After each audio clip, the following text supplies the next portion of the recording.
का यूज करना पड़ सकता है if it is related to dimensions of the triangle.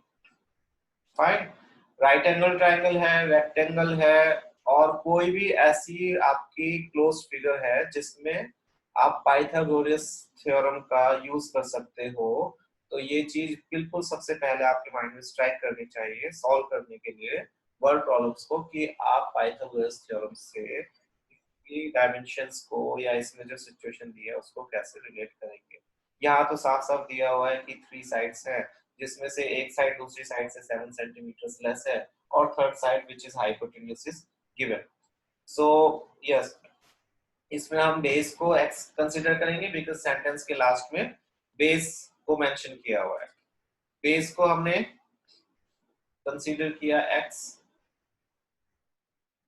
कौन रहेगा ज्वाइन करने से, ठीक है। Hypotenuse is 13 centimetres and base को हमने कंसीडर किया x, और परपेंडिकुलर हो जाएगा x से 7 centimetres less which is x minus 7। Yes हो गया। सो नाउ अप्लाई करेंगे बिकॉज हमें x की वैल्यू निकालनी है, तो हम अप्लाई कर सकते हैं Pythagoras theorem. We have this figure. जब भी आपकी ऐसे क्वेश्चंस आए तो बेटर उसमें एक रफ फिगर बना दो, आपको भी क्लियर रहेगा और टीचर को भी पता चल जाएगा जो चेक करेंगे कि हाँ आपने ठीक किया है। इसको ही देखते ही पता चल जाएगा कि हाँ आप जो क्वेश्चन का सॉल्यूशन कर रहे हो वो तो सही कर रहे हो। अब आगे देखते हैं क्या करना है। पाइथागोरस थ्योरम हमने अप्लाई करी, इसमें ac square equals to ab square plus bc square, जिसमें ac की value 13 centimetres, hypotenuse base x और ऑल्टीट्यूड x माइनस 7।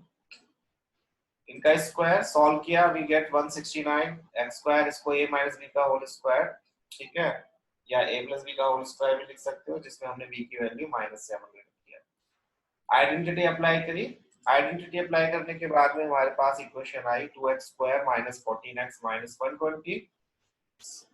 क्लियरली हमें दिख रहा है कि इसमें हम 2 कॉमन ले सकते हैं, रिड्यूस कर लेते हैं इस इक्वेशन को, 2 कॉमन लिया या 2 से बोथ साइड्स को डिवाइड किया, जिससे हमें मिली equation x square minus 7x minus 60। 60 के ऐसे फैक्टर्स जिससे 7 आए, 12 5 जा 60 होते हैं एंड 12 माइनस 5 कितने होते हैं, 7 होते हैं। तो इसको 7 को हमने लिख लिया 12x माइनस 5x, और ये minus as it is, bracket open करा, x square minus 12x plus 5x minus 60 equals to 0, pairs बनाए और उसमें से लिया कॉमन, इसमें से x कॉमन लिया, वी गेट x माइनस 12, इसमें से 5 कॉमन लिया, we get x minus 12, x minus 12 common लिया, वी गेट x प्लस 5, जिससे हमें x की दो वैल्यूज मिली, एक तो 12 और एक माइनस 5। बिकॉज ये बेस है और नेगेटिव में नहीं हो सकता डिस्टेंस कभी भी, या डायमेंशन कोई भी नेगेटिव में नहीं होती है, तो इसको हम कर देंगे neglect. Since base of triangle cannot be negative, therefore neglecting x equals to -5, hence हमारा जो बेस है वो कितने सेंटीमीटर्स का हो गया, 12 सेंटीमीटर्स का, और हमारी जो ऑल्टीट्यूड है या परपेंडिकुलर है वो हो गई 12 माइनस 7 विच इज 5 सेंटीमीटर्स, है ना, 12 माइनस 7 5 सेंटीमीटर्स। तो ये हमारा फाइनल आंसर, तीनों डायमेंशंस हमें पता चल गई, ये गिवन थी, ये 5y और ये 12y। इजी क्वेश्चन था, कुछ ज्यादा ही।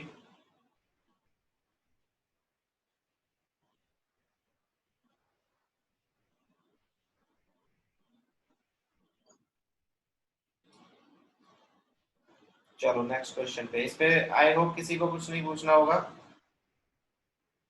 It's clear for everyone.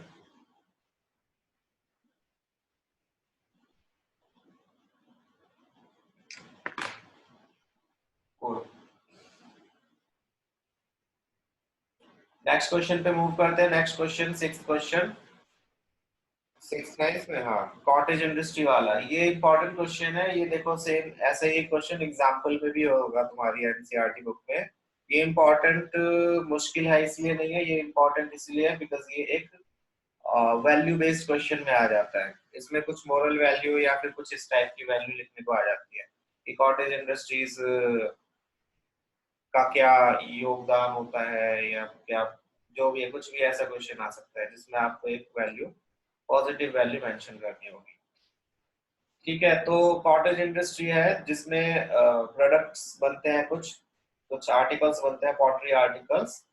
इस एक पर्टिकुलर डे पर ये ऑब्जर्व किया गया कि उस दिन जितने आर्टिकल्स बने थे, वो कितने बने थे, production of each article was 3 more than twice the number of articles produced. जो कॉस्ट थी एक प्रोडक्ट की, वो 3 more than twice the number of articles produced on that day थी। उस दिन जितने भी आर्टिकल्स बने थे उनके ट्वाइस में अगर 3 ऐड कर दोगे तो वो ही कॉस्ट थी ईच आर्टिकल की। तो यहाँ पर क्योंकि हमें number of articles find out करने हैं और कॉस्ट भी फाइंड आउट करनी है, तो हम मान लेते हैं let the pottery articles produced on a particular day be x. ठीक है, यहाँ लास्ट में आर्टिकल प्रोड्यूस्ड लिखा है तो हमने आर्टिकल प्रोड्यूस्ड को एक्स कंसीडर कर लिया। अब उन्होंने बोला है कि जो कॉस्ट है, cost of production one article की, वो क्या है, 3 more than twice the number of articles produced on that day। ठीक है, 3 more than twice the number of articles produced on that day, 2x plus 3। And total cost उन्होंने बोला कि उस दिन टोटल कॉस्ट जो थी आर्टिकल्स की वो कितनी थी, 90 रुपीज। यानी कि अगर हमें टोटल कॉस्ट निकालनी है तो हम क्या करेंगे, नंबर ऑफ आर्टिकल्स को मल्टीप्लाई करेंगे कॉस्ट ऑफ पर आर्टिकल। एक आर्टिकल की कॉस्ट अगर इतनी है तो एक्स आर्टिकल्स की कॉस्ट कितनी होगी, x into 2x plus 3। But question में गिवन है कि वो टोटल कॉस्ट किसके इक्वल है, 90 के इक्वल है। तो हम total cost equals to cost of one article into number of articles, which means total cost के प्लेस पर 90 आया, cost of one article के प्लेस पर 2x plus 3 आया, और number of articles के प्लेस पर x आया। ठीक है, x की मल्टीप्लाई यानी number of articles की मल्टीप्लाई जब x cost से करेंगे तो वो किसके इक्वल होनी चाहिए, 90 के इक्वल होनी चाहिए। That gives us 2x square plus 3x minus 90। इसमें से कुछ भी कॉमन नहीं आ रहा है, यहाँ पर 3 है, यहाँ 2 और 90 है, तो हम इसको ऐसे ही फैक्टराइज करेंगे। 90 2 जा 180, 180 के ऐसे फैक्टर जिससे 3 आए, 15 एंड 12, 15 12 जा 180 एंड 15 माइनस 12 3x होता है। सो ये हमने फैक्टर्स करे, इसमें से कॉमन सिर्फ x आ सकता है तो हमने x कॉमन लिया, which gives us 2x plus 15। इसमें से माइनस कॉमन आ रहा है एंड 6 भी कॉमन आ रहा है, highest common factor is 6। 6 common लिया माइनस का तो साइन चेंज हो गए, दोनों पॉजिटिव हो गए and it become 2x and it become 15। 2x plus 15 को कॉमन लिया तो हमारे पास आया x minus 6, दोनों को जीरोस के इक्वल रखा एंड x की एक वैल्यू आई -15/2 और x की दूसरी value I +6। Obviously number of articles यानी x की वैल्यू नेगेटिव नहीं हो सकती, नेगेटिव में प्रोडक्शन नहीं होता है, तो ये वैल्यू हम कर देंगे neglect, this value is being neglected and उससे हमें मिला number of articles produced 6। And क्योंकि हमें कॉस्ट भी निकालनी है तो कॉस्ट के लिए हमने इसको x की वैल्यू को कॉस्ट में पुट कर दिया, जिससे हमारे पास आया 2 into 6 plus 3। आंसर कितना हो गया इसका, 3। ठीक है, तो ₹15 का एक हमारा आर्टिकल था और उस दिन कितने आर्टिकल्स हमारे प्रोड्यूस हुए, 6 आर्टिकल्स प्रोड्यूस हुए, 6 article were produced and cost of one article was ₹15। किसी को डाउट है, ऐसा सेम टू सेम एक ऐसा एग्जांपल भी है, वो तुम करके देख सकते हो फ्री टाइम में। एक इसमें एग्जांपल शायद मेरे पास क्योंकि टेक्स्ट बुक नहीं है, एक एग्जांपल है मार्बल्स वाला, जिसमें दो कोई पर्सन्स हैं, एक दो फ्रेंड्स हैं जिनके पास कुछ मार्बल्स हैं। वो क्वेश्चन भी कर लेना, वो क्वेश्चन काफी आता है कि if both lose both lose 5 marbles तो उनका प्रोडक्ट समथिंग, कुछ ऐसा क्वेश्चन है, वो कर लेना। इजी सा क्वेश्चन है बट वो आ जाता है कई बार, एग्जांपल शायद सबसे पहला है, दूसरा ही क्वेश्चन है वो। Okay good, cool. तो इजी, पूरा चैप्टर ही इजी है, छोटा सा चैप्टर है। एक तो छोटा चैप्टर ऊपर से एक ऑमिट भी करा रखा है इसमें से मेथड, वो मेथड इसलिए भी ऑमिट कराया हुआ है क्योंकि उसी से आपका तीसरा मेथड बना हुआ है सॉल्व करने का, जो क्वाड्रेटिक फॉर्मूला है, तो इसीलिए उन्होंने कंप्लीटिंग द स्क्वायर ऑमिट करा दिया था।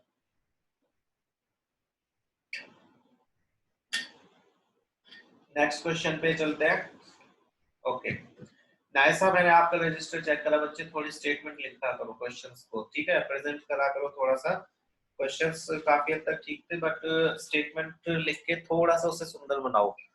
Question should be started given in the question and we need to find, ऐसे करके कुछ स्टेटमेंट्स लिखा करो इस टाइप से, और वो भी खुली खुली, not congested.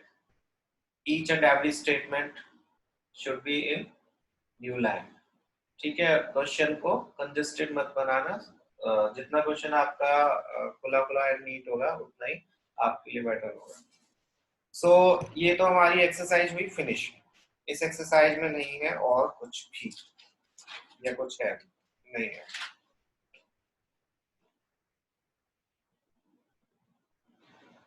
Let's move to next topic. Next topic है हमारा solution of quadratic equation by quadratic formula and nature of roots. Completing the square मैं अभी नहीं करा रहा, लास्ट में कराऊंगा because it will take some time and I don't want कि आप अभी इसको कंप्लीटिंग द स्क्वायर के पीछे पड़ जाओ, आई मीन करो और आपका टाइम वेस्ट हो और तब भी आपको समझ में आए, बिकॉज इसमें थोड़ा सा टाइम लगेगा। इसके स्टेप्स काफी लेंदी से बहुत काफी टाइम लेता है कंप्लीटिंग द स्क्वायर मेथड, और कोर्स में आना भी नहीं है, तो हम इसको चैप्टर के बाद में करेंगे, लास्ट में करेंगे। मुझे बस याद दिला देना जब लास्ट सेशन होगा इस वाले चैप्टर का, तो मैं उसको करा दूंगा। फिलहाल कॉन्सेंट्रेट करते हैं roots of the quadratic equation, nature of roots.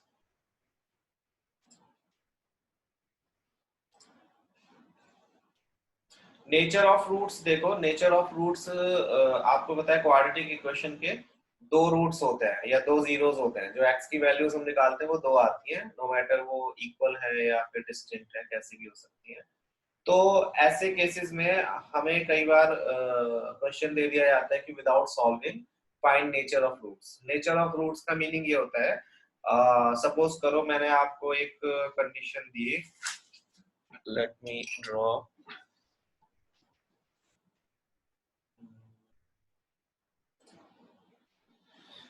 मैंने आपको बोला कि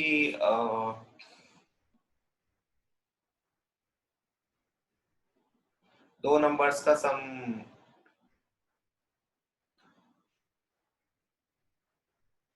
10 है और उन्हीं नंबर्स का जो डिफरेंस है या उन्हीं नंबर्स का सम 5 भी है। क्या ये पॉसिबल हो सकता है कि दो नंबर्स का सम 10 है और उन्हीं दो नंबर्स का सम 5 भी हो? नहीं है पॉसिबल, क्योंकि अगर सम उनका 10 है तो 5 कैसे हो जाएगा, है ना। ऐसे ही कई बार वो ऐसी वर्ड प्रॉब्लम्स देंगे जो जिनकी इक्वेशन तो फॉर्म हो जाएगी, बट वो जो उनकी सिचुएशन है वो पॉसिबल नहीं होगी। इक्वेशन तो फॉर्म हो जाएगी बट सिचुएशन पॉसिबल नहीं होगी। जैसे इक्वेशन तो मैंने बना दी that sum of two numbers is 10, also sum of two numbers is 5। Equations तो फॉर्म हो गई है, linear equation in two variables है, बट कंडीशन जो है हमें दी हुई है वो प्रॉपर नहीं है या फिर वो पॉसिबल नहीं है। तो ऐसे कई क्वेश्चंस आएंगे जिसमें उन्होंने वर्ड प्रॉब्लम दी होगी और उसमें आपको ये नहीं पता होगा कि ये कंडीशन हो भी सकती है या नहीं हो सकती है। उसको फाइंड आउट करने के लिए हमें nature of roots find out करने होते हैं। नेचर ऑफ रूट्स का मतलब होता है कि हमारी जो x की वैल्यूज आएंगी, x या y जो भी आप वेरिएबल यूज कर रहे हैं क्वाड्रेटिक इक्वेशन में, उसके जो दो जीरोस आएंगे, सपोज अल्फा और बीटा है, कि वो कैसे होंगे। जैसे आपने प्रीवियस सेशंस में देखा था x की दो वैल्यूज भी आई थी किसी किसी क्वेश्चन में। मान लो ये एक इक्वेशन है x square minus 10x plus 25। अगर आप इसके फैक्टर करोगे तो ये x minus 5 into x minus 5 ये आंसर आएगा, जिससे x की दोनों वैल्यूज सेम आएंगी, है ना।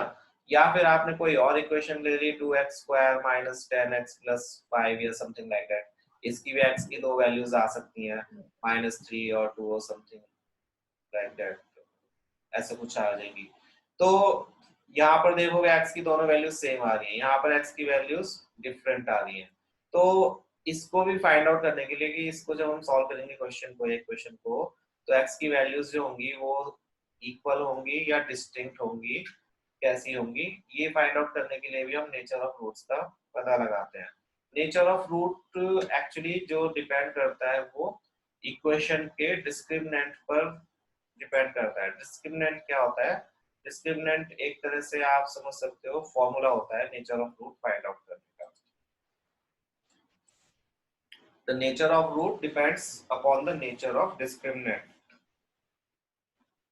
डिस्क्रिमिनेंट जिसे हम डी, कैपिटल डी से डिनोट करते हैं, और अगर हमारे पास कोई इक्वेशन दी हुई है इस फॉर्म में, क्वाड्रेटिक इक्वेशन, प्लीज ध्यान रखना है क्वाड्रेटिक इक्वेशन के लिए सिर्फ क्वाड्रेटिक इक्वेशन गिवन है ax² + bx + c की फॉर्म में, तो जो हमारी b की वैल्यू होगी यानी डिस्क्रिमिनेंट होगा, उसे सॉल्व करने के लिए हम, या उसे फाइंड आउट करने के लिए हम ये फॉर्मूला अप्लाई करते हैं, b² - 4ac।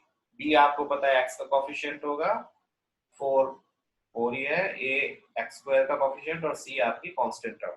तो जब आपको डिस्क्रिमिनेंट फाइंड आउट करने के लिए बोला जाए तो आप ये फॉर्मूला फाइंड आउट, ये फॉर्मूला अप्लाई करोगे, या फिर आपको nature of roots find out करने के लिए बोला जाए तो भी आप ये फॉर्मूला ही अप्लाई करोगे।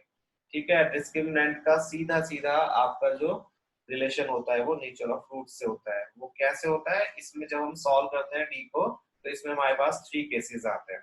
डी की वैल्यू नेगेटिव भी हो सकती है, पॉजिटिव भी हो सकती है, या फिर 0 हो सकती है। यही 3 कंडीशंस हो सकती हैं पॉसिबल। जब डी की वैल्यू नेगेटिव होती है यानी कि d इज लेस देन 0, इसको अगर सॉल्व करके आपका आंसर नेगेटिव आ रहा है, 0 से छोटा आ रहा है, तो फिर उस केस में जो रूट्स होते हैं इक्वेशन के वो कैसे होते हैं? नो, नॉट रियल या इमेजिनरी रूट्स भी बोलते हैं इनको। There is no real number will be zero of given quadratic equation. Real number का मीनिंग, रियल नंबर देखो, रियल नंबर्स आपके तो आप जब तक अभी तक जितने भी यूज कर रहे थे मैंने बताया था वो सभी रियल नंबर्स हैं। उसके बाद में इमेजिनरी नंबर्स आते हैं, आपको इंट्रोडक्शन उनका उसका चाहिए नहीं बिकॉज आपके कोर्स में है नहीं। स्टिल इमेजिनरी नंबर्स आपके 11th में आएंगे जिनको हम आयोटा की फॉर्म में लिखते हैं, जिनको जब रूट के अंदर नेगेटिव साइन आ जाता है मोस्टली, तो वो इमेजिनरी नंबर्स होते हैं। आपने अभी तक जब भी क्वेश्चन सॉल्व करे होंगे रूट के अंदर नेगेटिव कभी भी नहीं देखा होगा। अगर रूट के अंदर आपका नेगेटिव आ रहा है किसी भी क्वेश्चन को सॉल्व करते वक्त 10th क्लास में, तो कंसीडर कि आपका सॉल्यूशन गलत है, क्योंकि रूट के अंदर नेगेटिव वैल्यूज रियल नंबर्स नहीं होती, वो इमेजिनरी नंबर्स हैं। तो अगर हमारी डी की वैल्यू में आंसर 0 से छोटा आ रहा है तो हम सिर्फ और सिर्फ ये लिख देते हैं कि this equation has no real roots. उस केस में हम इक्वेशन को सॉल्व नहीं करते, बिकॉज रियल रूट्स ही नहीं है तो हम उसको सॉल्व नहीं कर सकते। ठीक है, तो आप अगर आपको ये लिखा है कि इस इक्वेशन को सॉल्व करो या इसके फैक्टर्स निकालो, या फिर सॉरी फैक्टर्स नहीं, इसके जीरोस निकालो, और आपने उसका डी चेक करके देखा डिस्क्रिमिनेंट कि डी इसका क्या है, आपने इसमें फॉर्मूला अप्लाई करा और इसमें वैल्यूज पुट करी उस इक्वेशन से, और आंसर आ गया 0 से छोटा यानी नेगेटिव। 0 से छोटा होना चाहिए, इक्वल नहीं, छोटा, नेगेटिव में होना चाहिए। अगर आंसर नेगेटिव में आ गया तो वेदर क्वेश्चन में ये लिखा था कि आप x की दो वैल्यूज या फाइंड करो x की वैल्यूज, आप लिख दोगे this equation has no real roots, तो आप सॉल्व नहीं करोगे, वो आंसर ही करेक्ट माना जाएगा। अगर आपने उसको सॉल्व करना स्टार्ट करा तो प्रॉपर आंसर नहीं आएगा। तो बेटर है अपना टाइम वेस्ट ना करो, जब d की वैल्यू, डिस्क्रिमिनेंट की वैल्यू नेगेटिव आ जाए, 0 से छोटी आ जाए, तो उस क्वेश्चन को वहीं पर छोड़ दो ये लिखकर कि this equation has no real roots. ठीक है, उसके बाद में केस सेकंड आता है जब d की वैल्यू 0 के इक्वल होती है। d की वैल्यू 0 के इक्वल आ सकती है, उस केस में इक्वेशन के जो दोनों x की जो वैल्यूज आएंगी या इक्वेशन के जो रूट्स होंगे वो रियल भी होंगे और इक्वल भी होंगे, मींस x की दोनों वैल्यूज सेम आएंगी। इफ d equals to 0 या b² - 4ac equals to 0, तो quadratic equation has two equal real roots, x की both values will be equal. And last case आपका जिसमें d की वैल्यू 0 से बड़ी होगी, यानी पॉजिटिव नंबर कोई या नेचुरल नंबर होगा, पॉजिटिव इंटीजर, उस केस में आपके क्वाड्रेटिक इक्वेशन के कैसे रूट्स होंगे, रियल भी होंगे बट इस बार इक्वल नहीं होंगे, डिस्टिंक्ट होंगे. मींस x की वैल्यूज रियल तो होंगी बट अलग अलग आएंगी, कुछ भी आ सकती है. रियल को नेगेटिव पॉजिटिव से प्लीज वो मत करना आप रिलेट. रियल में नेगेटिव भी x की वैल्यू नेगेटिव भी आ सकती है, पॉजिटिव भी आ सकती है. नेगेटिव क्या नहीं आना चाहिए, d की वैल्यू नेगेटिव नहीं आनी चाहिए. अगर d की वैल्यू नेगेटिव आ रही है तब उसके नो रियल रूट्स होंगे, तब आप क्वेश्चन को छोड़ोगे. ऐसा मत करना कि x की वैल्यू नेगेटिव आ रही है तो तुम्हारे दिमाग में आ जाए इसके तो रियल रूट्स नहीं है, तो इस क्वेश्चन को छोड़ दो. मतलब x की वैल्यू आपने निकाल भी ली और लास्ट में ये भी लिखा है कि this equation has no real roots. ऐसा होता है, तो ध्यान रखना x की वैल्यू नेगेटिव हो सकती है और d की वैल्यू अगर नेगेटिव है तो उस केस में हम क्वेश्चन को सॉल्व नहीं करेंगे. फाइन. तो इन समराइज करता हूं मैं एक बार कि अगर d की वैल्यू यानी इसको सॉल्व करके आंसर 0 के छोटा आया या फिर नेगेटिव आया तो इस सिचुएशन में हम क्वेश्चन को फर्दर सॉल्व नहीं करेंगे एंड लिख देंगे this equation has no real roots या this equation has imaginary roots. Imaginary क्योंकि अभी आपको टर्म समझाई नहीं गई है ना कि आपकी कोर्स में, तो बेटर है नो रियल रूट्स ही लिखकर आना. केस 2 होता है जिसमें d की वैल्यू 0 के इक्वल होती है. जब हम इसको सॉल्व करेंगे तो आंसर 0 आएगा. उस केस में आप क्वेश्चन को आगे भी सॉल्व करोगे और लिखोगे भी नेचर ऑफ रूट्स में कि this equation has two equal and real roots या real and equal roots. Fine कि x की दोनों वैल्यूज आपकी सेम आएंगी. और दिस केस में इसमें भी आप क्वेश्चन को सॉल्व करोगे further and nature of roots में लिखोगे this equation has two distinct and real roots. It means x की both values will be different. किसी को डाउट है इसमें प्लीज पूछो. इंपॉर्टेंट है ये टॉपिक, छोटा सा ही है हालांकि और 1 मार्क का क्वेश्चंस नेचर ऑफ रूट से रिलेटेड आते हैं, लेकिन ये बहुत इंपॉर्टेंट रोल तब प्ले करेगा जब आपको वर्ड प्रॉब्लम दी जाएगी. बहुत बड़ी सी वर्ड प्रॉब्लम दे देंगे. आपकी एनसीईआरटी की बुक में भी है ऐसे क्वेश्चन जिसमें ये लिखा होगा check whether this situation is possible or not. जब भी ऐसा क्वेश्चन आएगा check whether this situation is possible or not, चाहे वो एज से रिलेटेड क्वेश्चन हो चाहे वो आपका डायमेंशन से रिलेटेड क्वेश्चन हो, अगर उस क्वेश्चन के लास्ट में लिखा है check whether this situation is possible or not, तो आप पहले इक्वेशन फॉर्म करोगे, उसके बाद में x की वैल्यू निकालने के बाद में नहीं लिखोगे कि ये इक्वेशन ये जो हमारी कंडीशन है वो पॉसिबल है या नहीं है. डिस्टिंक्ट रूट का मतलब है अक्षर, डिस्टिंक्ट मतलब डिफरेंट, x की दोनों वैल्यूज डिफरेंट आएंगी, दैट्स इट. ठीक है. डिस्टिंक्ट रूट मींस x की जो दो वैल्यूज आएंगी वो रियल नंबर्स तो होंगी, यानी कोई भी इंटीजर वगैरह कुछ भी आएगा, फ्रैक्शन भी आ सकता है, और दोनों लेकिन डिफरेंट होंगे. x की दोनों वैल्यूज सेम नहीं होंगी. इसका मतलब डिस्टिंक्ट का मतलब होता है डिफरेंट वैल्यूज. ओके. सो ध्यान रखना कि जब भी चेक करना हो या फिर क्वाड्रेटिक इक्वेशन का कोई भी क्वेश्चन सॉल्व करने को आए तो बेटर है पहले चेक कर लो कि क्या ये इक्वेशन जो हमने बनाई है इसके रियल रूट्स है भी या नहीं है. कई बार वो दे देते हैं ऐसे क्वेश्चन जिसमें रियल रूट्स नहीं होते और आप अपना सारा टाइम वेस्ट कर दोगे उसके आंसर निकालने में, जिसमें आंसर आपका एग्जैक्ट आ ही नहीं पाएगा. जैसे थर्ड चैप्टर में था ना, नो सॉल्यूशंस वाली कंडीशन होती थी, हम छोड़ देते थे उस कंडीशन में.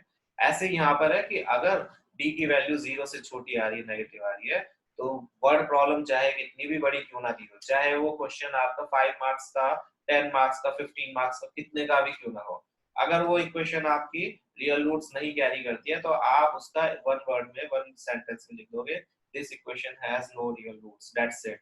डजंट मैटर वो 5 मार्क्स का है तो आप कभी सोचो कि इसमें 5 मार्क्स से इतना छोटा तो हो ही नहीं सकता.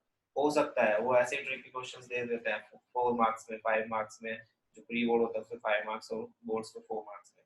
तो चेक कर लेना क्वाड्रेटिक इक्वेशन सॉल्व करने से पहले कि इसके रियल रूट्स है या नहीं है. स्पेशली तब तो जरूर जब क्वेश्चन में ये लिखा हो specifically check whether the situation given is possible or not. जब वो ये लिखते हैं उसका मतलब ये होता है they want you to check discriminant of this equation. आपको डिस्क्रिमिनेंट सॉल्व करके दिखाना है उसके बाद में लिखोगे अगर d की वैल्यू 0 या उससे बड़ी आई तो लिखोगे yes given situation is possible. उसके बाद में फिर उसको आप सॉल्व करना स्टार्ट करोगे। ऐसे क्वेश्चन एक दो हैं आपके बुक में एनसीईआरटी में, जिसमें मैंगो ग्रोव का शायद एक क्वेश्चन है कि weather this situation possible or not, ऐसा कुछ है क्वेश्चन। तो जब वर्ड प्रॉब्लम्स में आएंगे और क्लियर हो जाएगा। फिलहाल ये तीन नेचर ऑफ रूट्स से रिलेटेड जब भी क्वेश्चन आए तो आपको ये ध्यान रखना है, 0 से छोटा, 0 के इक्वल और 0 से बड़ा। इन दो केसेस में हम इक्वेशंस को सॉल्व करते हैं, इस केस में हम इक्वेशन को सॉल्व नहीं करेंगे क्योंकि उसके रियल रूट्स ही नहीं आएंगे।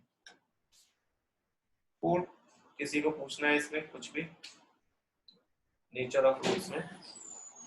देखो इनसे रिलेटेड है ना छोटी छोटी ट्रिक्स वगैरह भी होती हैं। आप हो सकता है आप पहले कहीं से सुन लो कि ये ऐसे होता है वैसे होता है। मैं टाइम के साथ में और जब असाइनमेंट्स और क्वेश्चंस के साथ में वो ट्रिक्स हम पूरा साल पढ़ा है उसमें बताऊंगा। वो मैं अभी सारी आपको एक साथ नहीं बता सकता क्योंकि अगर मैंने आपको बताई विदाउट एनी एग्जांपल तो आपको समझ में नहीं आएगी और पॉसिबल है कि आप भूल भी जाओगे। और हो सकता है एक ही दिन में मेरे को सारी ट्रिक्स नहीं याद है। तो वो ट्रिक्स एंड टिप्स जो होती हैं वो हम जब क्वेश्चन सॉल्व करते हैं, जब क्वेश्चन वो आएगा तो मैं आपको बताऊंगा कि इस टाइप का क्वेश्चन इसमें आप ये ट्रिक भी अप्लाई कर सकते हो। होती हैं ऐसे बहुत सारे ट्रिक्स एंड टिप्स आएंगे जिनसे आपके क्वेश्चंस के सॉल्यूशन इजी हो जाएंगे और आपको ये लगेगा कि सर ने पहले क्यों नहीं बताया। सर ने इसीलिए पहले नहीं बताया बिकॉज पहले आप एनसीईआरटी के बेस पर वो क्वेश्चंस करो, आप उनके बेसिक्स को समझो। ट्रिक्स एंड टिप्स आप बाद में करोगे, अगर अभी आपने ट्रिक्स एंड टिप्स अप्लाई कर दिए तो हो सकता है आप धीरे धीरे करके स्टेप्स को फॉलो करना ही छोड़ दो। तो अभी हम उन पर नहीं जाएंगे। बहुत सारी इनसे रिलेटेड बहुत सारे ऐसी चीजें होती हैं नेचर ऑफ रूट से भी रिलेटेड जिनका क्वेश्चन से सीधा सीधा रिलेशन होता है और उसमें आपको इक्वेशन देखते ही पता चल जाता है, आपको डिस्क्रिमिनेंट निकालना भी नहीं पड़ता। आपको इक्वेशन देखते ही पता चल जाएगा कि इसकी एक्स की वैल्यूज कैसी आएंगी या फिर इसकी एक्स की वैल्यूज आएंगी भी या नहीं आएंगी या इस क्वेश्चन का आंसर क्या आएगा। तो चेक करने के लिए और अपने क्वेश्चन के स्टेप्स को थोड़ा सा अपने क्वेश्चन के सॉल्यूशन को थोड़ा सा छोटा करने के लिए आप वो ट्रिक्स एंड टिप्स अप्लाई कर सकते हो, बट वो हम बाद में करेंगे जब उसके टाइप के क्वेश्चंस आएंगे। बुक में अभी उस टाइप के क्वेश्चंस आई डोंट थिंक है तो उनकी अभी जरूरत नहीं पड़ेगी। ठीक है, तो let's move to next exercise. पहले क्वाड्रेटिक फार्मूला देख लेते हैं। Quadratic formula nature of roots से ही रिलेटेड है। नेचर ऑफ रूट्स जब हमें पता चल जाते हैं तो हम क्वाड्रेटिक फार्मूला अप्लाई करते हैं एक्स की वैल्यूज फाइंड आउट करने के लिए। एक्स की वैल्यू फाइंड आउट करने के लिए हमें क्वाड्रेटिक फार्मूला गिवन होता है ये x equals to minus B. B आपको पता है क्या होता है, x का कोफिशिएंट। प्लस माइनस मींस एक बार आप इस पूरी इक्वेशन को प्लस में लेंगे और एक बार इस पूरी इक्वेशन को माइनस में लेंगे। ठीक है, minus B plus minus root B square minus 4ac over 2a।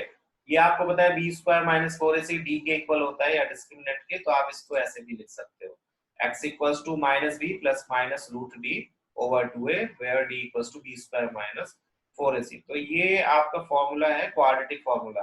किसी भी फॉर्म में आप यूज करो इसमें या इसमें, बस ये ध्यान रखना है कि जब आप क्वाड्रेटिक फार्मूला अप्लाई करोगे या फिर क्वाड्रेटिक इक्वेशन कोई भी सॉल्व करोगे, better to check their nature of roots, यानी डी की वैल्यू निकाल कर देख लो आप पहले। ये फॉर्मूला इतना इजी है क्योंकि इसमें फैक्टराइजेशन जब आप करते हो मिडिल टर्म फैक्टराइजेशन में जिनको प्रॉब्लम होती है उनके लिए तो बहुत लाइक भून है ये कि इसमें आपको कुछ सोचने की जरूरत ही नहीं है, सीधे वैल्यूज पुट करो और एक्स की दो वैल्यूज आ जाएंगी ना। आपको ये देखना है कि ऐसे फैक्टर को जैसे प्लस करके ये आए मल्टीप्लाई करके ये आए, वो सारे झंझटों से आपको छुटकारा मिल जाएगा। आपको सिर्फ और सिर्फ वैल्यूज पुट करनी है, बी के प्लेस पर बी, ए के प्लेस पर ए, सी के प्लेस पर सी और आपके एक्स की दो वैल्यूज आपके सामने आ जाएंगी। कुछ भी नहीं सोचना उसमें आपको। तो सॉल्व करते हैं इससे हम क्वेश्चंस। जो फर्स्ट क्वेश्चन है वो कंप्लीटिंग द स्क्वायर का है जो अभी मैंने स्किप करा हुआ है, अभी मैंने आपको बताया नहीं कंप्लीटिंग द स्क्वायर कैसे करते हैं। कंप्लीटिंग द स्क्वायर में बस आप ये समझ लो, एक छोटा सा एग्जांपल देकर मैं बता देता हूँ कि एक्चुअली में करते क्या है। उसके स्टेप्स क्या होंगे वो मैं बाद में बताऊंगा कैसे सॉल्व करना है। कंप्लीटिंग द स्क्वायर में आपको सिर्फ और सिर्फ लेफ्ट हैंड साइड में अगर आपको कोई इक्वेशन दी हुई है, जैसे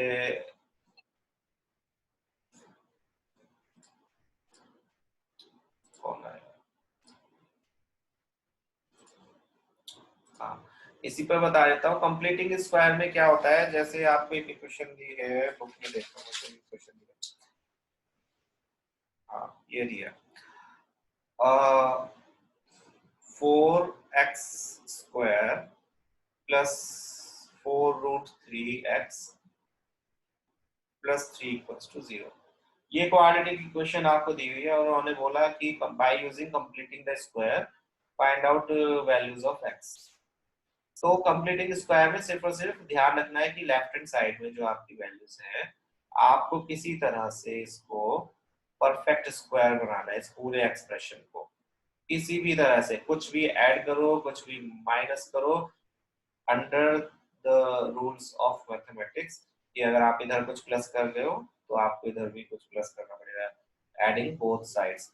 अगर डिवाइड कर रहे हो तो मल्टीप्लाई भी करना पड़ेगा, सब्ट्रैक्ट कर रहे हो तो बोथ साइड सब्ट्रैक्ट करना पड़ेगा। ठीक है, ये रूल्स तो फॉलो करने हैं, बट उनको यूज करके आपको किसी भी तरह से लेफ्ट हैंड साइड में एक परफेक्ट स्क्वायर बनाना है।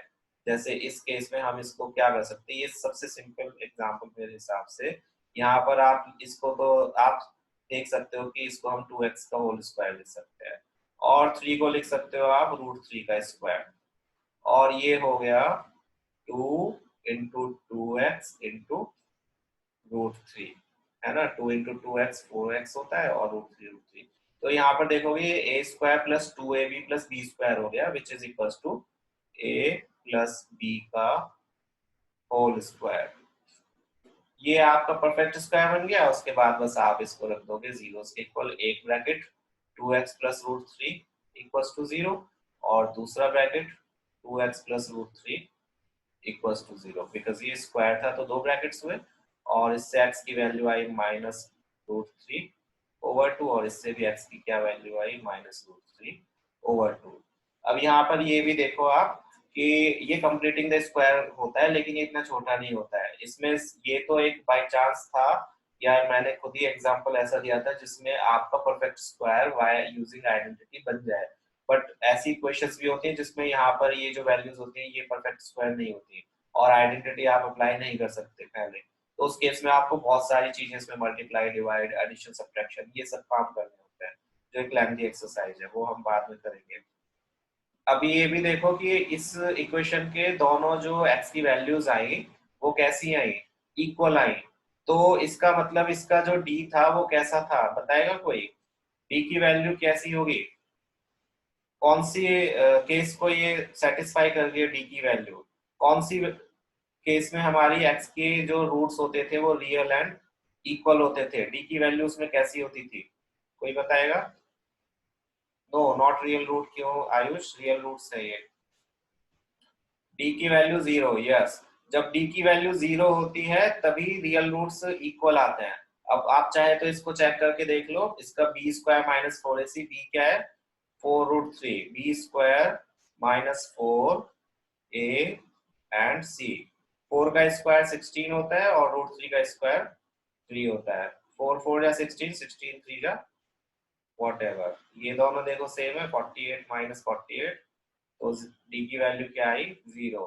तो ये जस्ट एक चेक करने के लिए मैंने आपको एग्जांपल दिया है कि देखो x की जब दो वैल्यूज इक्वल आ रही थी तो डी कैसा था, 0 था। तो आपका अगर डी 0 है तो आपको पता चल जाएगा कि x की दोनों वैल्यूज कैसी आनी है, इक्वल ही आनी है। उस केस में अगर आपकी x की वैल्यूज इक्वल नहीं आ रही है तो या तो आपने डी गलत कैलकुलेट करा है या फिर आपने जो जीरोस हैं वो गलत फाइंड आउट किया। ठीक है, तो ये क्वाड्रेटिक फॉर्मूला हम अब करेंगे, कंप्लीटिंग द स्क्वायर को भूल जाओ अभी। क्वाड्रेटिक फॉर्मूला से हम आगे क्वेश्चन सॉल्व करते हैं, फर्स्ट क्वेश्चन स्किप करके फर्स्ट क्वेश्चन के ही पार्ट्स को, सेकंड क्वेश्चन में उन्होंने बोला है कि फर्स्ट क्वेश्चन में जो पार्ट्स दिए हुए हैं उनको क्वाड्रेटिक फॉर्मूला से x की वैल्यूज फाइंड आउट करो। तो फर्स्ट हमारा जो पार्ट है वो है 2x square minus 7x plus 3x। देखो फॉर्मूला अप्लाई करना is not a difficult task, formula को अप्लाई करने के लिए स्टेप्स जो फॉलो करने हैं प्लीज उन पे ध्यान देना, बिकॉज इनके मार्क्स होते हैं, हाफ ऑफ मार्क्स से आपके काफी मार्क्स डिडक्ट हो जाएंगे अगर आपने डायरेक्ट यहाँ फॉर्मूला लिखा और उसमें वैल्यूज पुट करके एक्स की वैल्यूज निकाल दी। ये शॉर्टकट्स नहीं आपको फॉलो करने हैं, आपको प्रॉपरली सबसे पहले इसको कंपेयर करोगे ax square plus bx plus c से, जिससे आपको a b और c की वैल्यूज फाइंड आउट हो जाए, बिकॉज आप ये वेरिएबल्स को फॉर्मूला में यूज करने वाले हो और वेरिएबल्स की वैल्यूज को आपको डिफाइन करना पड़ेगा। On comparing with ax² + bx + c = 0 we get a की वैल्यू 2, b की वैल्यू -7 और c की वैल्यू 3। आपके लिए भी इजी रहेगा बिकॉज यहाँ से आपकी साइन की जो प्रॉब्लम्स होती है, कई बार स्लिप मिस्टेक्स हो जाती है, वो बिल्कुल खत्म हो जाएंगी अगर आप पहले से ही अपनी वैल्यूज को नोट डाउन करके लिखोगे। अब हमारे पास a, b और c की वैल्यूज हैं, तो हम डिस्क्रिमिनेंट फाइंड आउट करते हैं, व्हिच इज d। d की वैल्यू b² - 4ac, b के प्लेस पर -7, साइन का बहुत ध्यान रखना, साइन है तो रखना ही है, माइनस के प्लेस पर माइनस, 4 के प्लेस पर 4, a की वैल्यू 2 एंड c की वैल्यू 3। -7 का स्क्वायर 49 होता है एंड 4 2 जा 8, 8 3 जा 24, दैट गिव्स अस 25। तो d की वैल्यू 25 आई। मुझे बताओ कि इसके जीरोस, इसके जो होंगे नेचर ऑफ रूट वो क्या है, इसके रूट्स कैसे होंगे? d इज ग्रेटर देन 0, तो इसके रूट्स कैसे होंगे?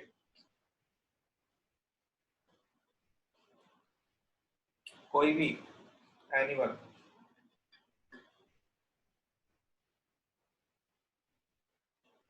अलग अलग होंगे, यस, डिस्टिंक्ट एंड रियल होंगे। ठीक है, रियल एंड डिस्टिंक्ट। बताया था कि d की वैल्यू अगर 0 से बड़ी आती है, पॉजिटिव इंटीजर आता है, तो उस केस में जो x की वैल्यूज आएंगी वो रियल एंड डिस्टिंक्ट, यानी कि x की both values will be different. ये आपको लिखना ही, नेचर ऑफ रूट आपने लिख दिया। Here d greater than 0, so given equation has real and distinct roots। अब हम रूट्स निकालेंगे इसके by using that formula। Formula हमारा ये होता है x equals to -b plus minus root d over 2a। Minus B के प्लेस पर देखो, माइनस के प्लेस पर माइनस रखा एंड बी के प्लेस पर अगेन -7, क्योंकि बी की वैल्यू -7 थी।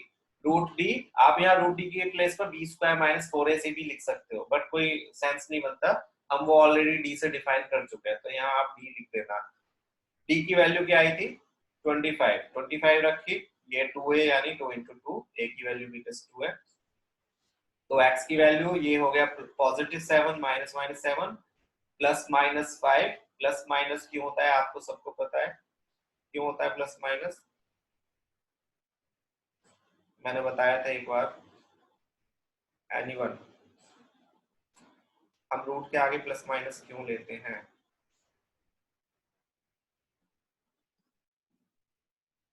कोई बताओ।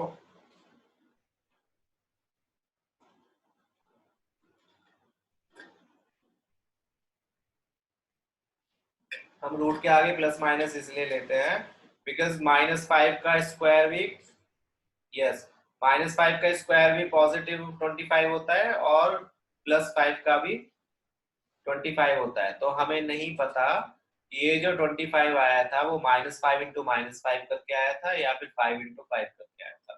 दैट्स व्हाई हम दोनों ही वैल्यूज लेते हैं। ठीक है, 20 कोई भी परफेक्ट स्क्वायर होता है, आप नहीं कह सकते अगर मैंने लिखा है कि किसी चीज का स्क्वायर, किसी नंबर का स्क्वायर 4 है, तो आपको क्या पता, हो सकता है -2 × -2 होके आया हो वो 4, या फिर 2 × 2 होके आया हो 4। दोनों ही केसेस में आंसर तो पॉजिटिव 4 ही आना है। तो डेट्स व्हाई अगर यहाँ पॉजिटिव 25 है, हमें नहीं पता कि ये -5 × -5 का क्या है या फिर +5 × +5। डेट्स व्हाई हम दोनों वैल्यूज को कंसीडर करते हैं। तो इससे हमारे पास 7 ± 5 ओवर 4 आया। अब इनको हम अलग अलग लिख देंगे, x = 7 + 5 ओवर 4 और x = 7 - 5 ओवर 4। ये प्लस माइनस का मीन्स ये होता है कि एक बार आपको पॉजिटिव वैल्यूज लेनी है रूट वाली और एक बार नेगेटिव वैल्यूज। अब इससे आ गया 12 ओवर 4 और इससे आया 2 ओवर 4, जिससे हमारा आंसर आया 3 एंड 1/2। तो x के जो हमारी वैल्यूज है देखो, डिस्टिंक्ट आई, दोनों डिफरेंट डिफरेंट आई और रियल तो है ये। तो this is how you will apply quadratic formula. ऐसे नहीं कि यहाँ पे इक्वेशन लिखी डायरेक्ट यहाँ पे वैल्यूज रख दी और आंसर आ गया, नहीं, प्लीज ऐसा मत करना। स्टेप्स बहुत मैटर करते हैं। डिस्क्रिमिनेंट निकालो, एबीसी की वैल्यूज लिखो, उसे लिखो कि एबीसी है क्या एक्चुअली में, कौन किसका कोफिशिएंट है या कौन कौन सी कांस्टेंट टर्म है। देन नेचर ऑफ रूट आप डिफाइन करो, वेदर उन्होंने पूछा है या नहीं पूछा है, बट आप लिखोगे। उसके बाद में क्वाड्रेटिक फॉर्मूला आप अप्लाई करोगे एंड लास्ट में फाइनल आंसर आपका। ठीक है, एक और करते हैं इसके बाद वाला क्वेश्चन। इसके सेकंड पार्ट है 2x² plus x minus 4। Again इसको हमने कंपेयर किया ए बी सी से। ए की वैल्यू 2, बी की वैल्यू 1 एंड सी की वैल्यू -4। डिस्क्रिमिनेंट फाइंड आउट किया। Discriminant b² minus 4ac, b की वैल्यू 1 है, 4ac, 4 4 16 प्लस 16 2 32, तो ये आ गया हमारे पास 33। प्लीज ध्यान रखना कि रूट में अगर वैल्यू आ रही है डजंट मीन कि वो रियल नहीं है। रूट में नेगेटिव वैल्यू अगर आती है वो रियल नहीं होती है, जो कि आएगी नहीं। आपका कोई भी क्वेश्चन ऐसा नहीं आएगा जिसमें रूट की वैल्यू नेगेटिव, रूट के अंदर जो वैल्यूज होंगी वो नेगेटिव होंगी। अगर ऐसी कोई वैल्यू आ रही है तो आपने क्वेश्चन गलत किया है। तो यहाँ पर डिस्क्रिमिनेंट अगेन डी से 0 से बड़ा है, तो इसके कैसे रूट्स होंगे? Real and distinct roots. Again formula apply किया। b के प्लेस पर b की value which is 1 minus as it is 1, d की वैल्यू 33। इसमें हम कुछ नहीं कर सकते। रूट 33 ऑब्वियसली एक परफेक्ट स्क्वायर नंबर नहीं है, तो ये रूट से बाहर तो नहीं आएगा। तो हम इनको अलग अलग लिख के जितना सॉल्व कर सकते हैं उतना कर देते हैं। x की वैल्यू -1, 2 2 जा 4 हो गया, -1 प्लस √33/4, और दूसरी x की वैल्यू -1 माइनस √33/4। That's it. इसके आगे आप इसको सॉल्व नहीं कर सकते। तो आंसर्स ऐसे वियर्ड भी आ सकते हैं। ऐसे मत सोचना कि ये कैसा आंसर है, गलत हो सकता है। नहीं, आंसर्स ऐसे भी आ सकते हैं। फाइन, आगे बढ़ रहा हूं मैं। आई होप इसमें कोई किसी को प्रॉब्लम होगी नहीं। सेम वैसे ही क्वेश्चन है जैसे प्रीवियस था। ये क्वेश्चन फिनिश कर देते हैं जल्दी से। सेकंड क्वेश्चन का थर्ड पार्ट है 4x² प्लस 4√3x प्लस 3। ये इसलिए कराया बिकॉज इसमें रूट आ रहा था, तो मुझे लगा कुछ बच्चों को थोड़ा फोबिया होता है रूट का। हालांकि इसमें कुछ करना नहीं, वही फॉलो करने स्टेप्स आपको। a की वैल्यू 4, b की वैल्यू 4√3 एंड c की वैल्यू 3 कंपेयर किया, और हमने a b c की वैल्यू फाइंड आउट करी। फिर हमने डिस्क्रिमिनेंट निकाला। डिस्क्रिमिनेंट हमारा आया b² मींस 4√3 का स्क्वायर। एक मिनट रुक जाओ देव। b² minus 4ac, b² minus 4ac में b की वैल्यू 4√3 पुट करी, एंड a के प्लेस पर a, c के प्लेस पर 3, 4 एंड 3, एंड इसको सॉल्व किया। ये आ गया 48 और ये भी आ गया 48, तो हमारा आंसर आया 0। ऐसे केस में इसके जो सॉल्यूशंस होंगे वो कैसे होंगे? Real and equal, because d की वैल्यू 0 आई है, तो x की दोनों वैल्यूज कैसी आएंगी? इक्वल आएंगी। रियल एंड इक्वल रूट्स है। Nature of roots real and equal. देखते हैं चलो इक्वल आती है या नहीं आती है। b के प्लेस पर b की वैल्यू -4√3, d की तो वैल्यू 0 है, इसे लिखो ना लिखो डजंट मैटर, पर लिख देना बिकॉज हम अपनी तरफ से डायरेक्ट नहीं आंसर लिख सकते। तो 0 पुट किया, एंड a के प्लेस पर a की वैल्यू विच इज 4, -4√3/8, 0 का स्क्वायर रूट 0, प्लस माइनस है तो दो बार आप लिखोगे। x equals to -4√3/8 and x equals to -4√3/8, because हमें दो वैल्यूज निकालनी है, चाहे वो इक्वल ही क्यों ना हो। कैंसिल आउट करोगे तो 4/2, ये 4 को 4 से 8 डिवाइड हो जाएगा, 1/2, तो हमारे पास बचा -√3/2, एंड ये भी -√3/2। तो देखो x की both values are equal because discriminant कैसा था इसका? 0 था। ठीक है, पार्ट 2 में क्या देखना है देव बताओ? इसको मैं अपलोड करूंगा, उसमें देख लेना, या फिर समझना है उसमें से कुछ बताओ मुझे।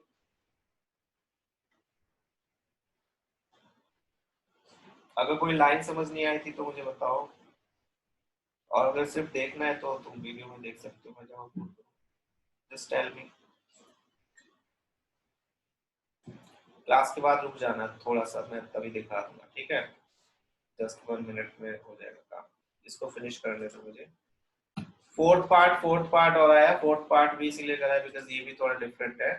फोर्थ पार्ट में क्या होगा? एबीसी की वैल्यूज आई 2 1 एंड 4, और हमने निकाला इसका, कैलकुलेट किया डिस्क्रिमिनेंट।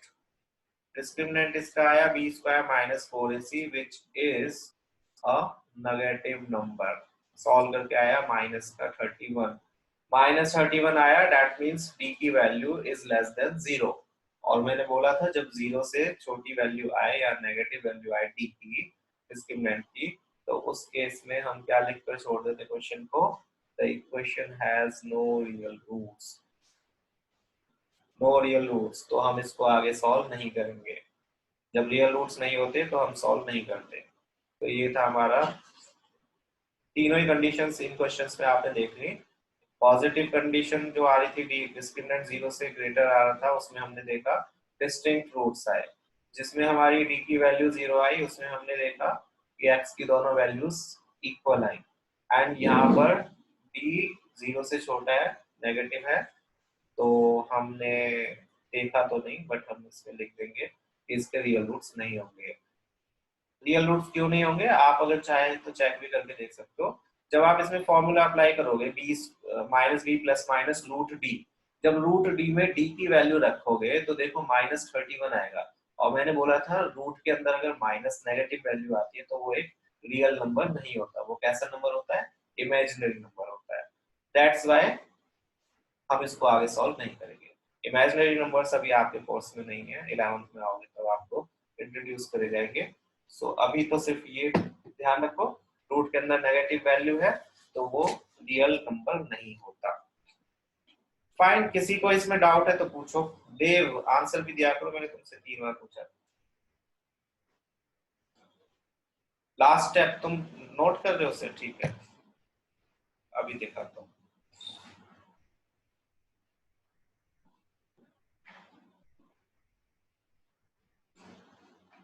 और किसी को डाउट है तो प्लीज बताओ इसमें, एनीवन। अर्वाचीन वाले बच्चे अगर तुम्हें समझ आ गया है, तुम्हारा टेस्ट है स्टार्ट 5 बजे से, तो तुम जा सकते हो, मैं बस खत्म ही कर रहा हूँ।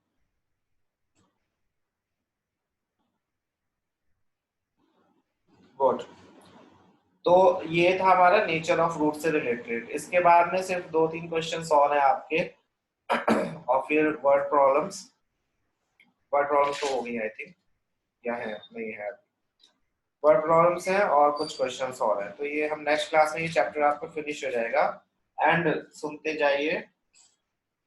नित्या मैं लिंक भेज दूंगा, अगर आपको देखनी है तो मैं ग्रुप पे लिंक डाल दूंगा इसका, ठीक है।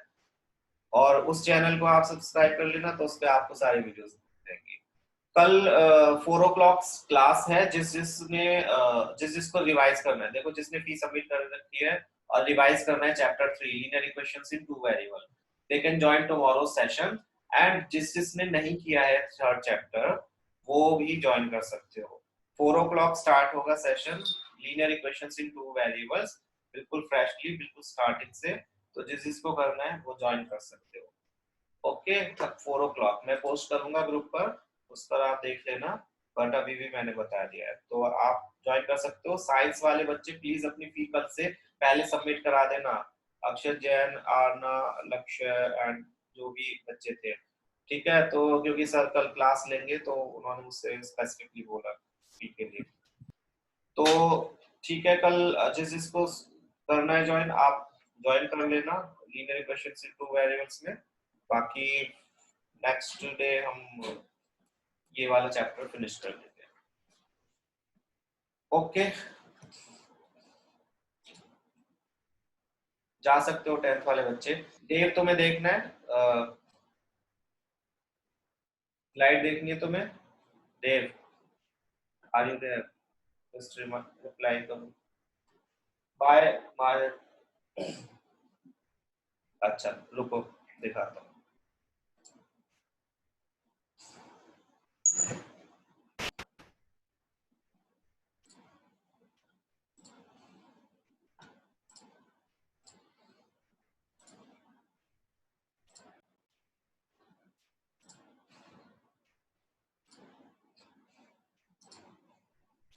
देख लो देव, ये था question by Akshat Gupta.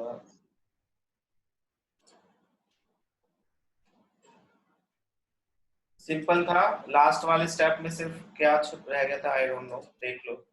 X की वैल्यूज ही रह गई होंगी तुम्हारी।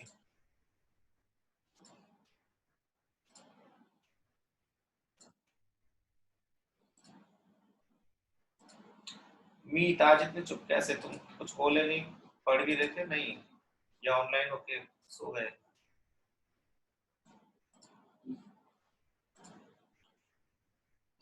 कुछ समझना है देव इसमें, बताओ। ये थे सारे स्टेप्स, लास्ट स्टेप ये। बताओ कहीं पर कोई प्रॉब्लम थी तो,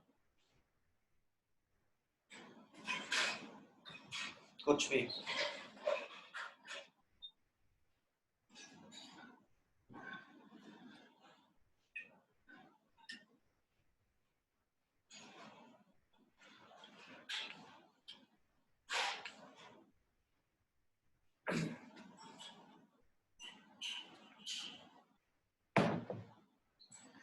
ओके ठीक है, बाय।